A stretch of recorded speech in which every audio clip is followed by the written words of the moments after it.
আজকে আমি একদম ইজিভাবে সয়াবিন করে দেখাবো। সর্ষের তেল দিয়েছি 2 চামচ, সাদা জিরে দিয়ে দিলাম, এটার মধ্যে 2টো টমেটো আর কাঁচা লঙ্কা কুচি দিয়ে দেবো।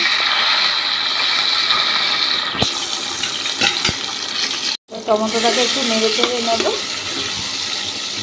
এটার মধ্যেই আলু সেদ্ধ করে আমি এবারটা সেদ্ধ আলুটা দিয়ে দিয়েছি এর মধ্যে। একসাথেই সয়াবিন আর আলু সেদ্ধ করতে দিয়েছিলাম। এবারটা হলুদ দিয়ে দিলাম আন্দাজ মতো,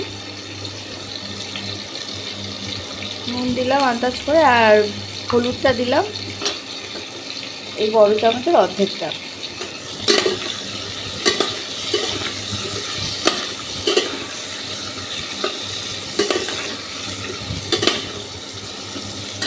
এবারটা সয়াবিনটা দিয়ে দেবো।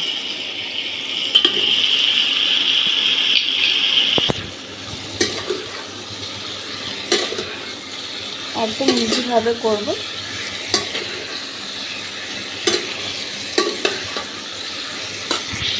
করে ভেজে নিয়েছি সয়াবিনটা আর আলুটা। এবারে জিরের গুঁড়ো ছিল, সেটা আমি ছোটো চামচের 1 চামচ আন্দাজ মতো দিয়েছি।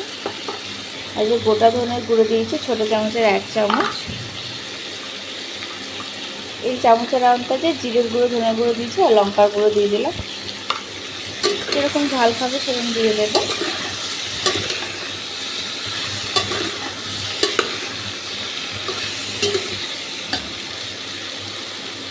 এবারটা সানরাইজের এই যে চিকেন কারি মশলাটা আছে, এটা অল্প একটু দিয়ে দেবো।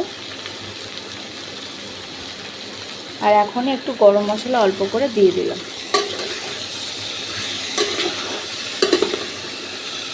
খুব ভালো করে নেড়ে চেড়ে কষিয়ে নেব। করে কষিয়ে নিয়েছি 2-3 মিনিট। এবারটা অল্প একটু জল দিয়ে দেবো। অল্প একটু জল দিয়েও খুব ভালো করে কষিয়ে নেবো আরও 2-3 মিনিটের মতো। খুব সুন্দর গন্ধ বেরোচ্ছে।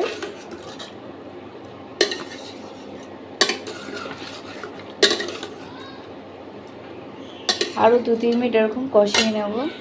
এবারে তেল বেরিয়ে এসছে মশলা থেকে, আর যে জলটাও টেনে গেছে। 2-3 মিনিট নাড়তে নাড়তে এবারটা এই গ্লাসের মাপে, মানে বড় গ্লাসের মাপে আমি 1.5 গ্লাস মতো জল দিয়ে দেবো।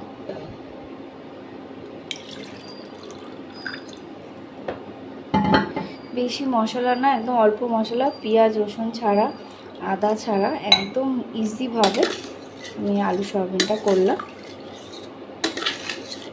এটা ফুটে গেলে নামিয়ে দেবো।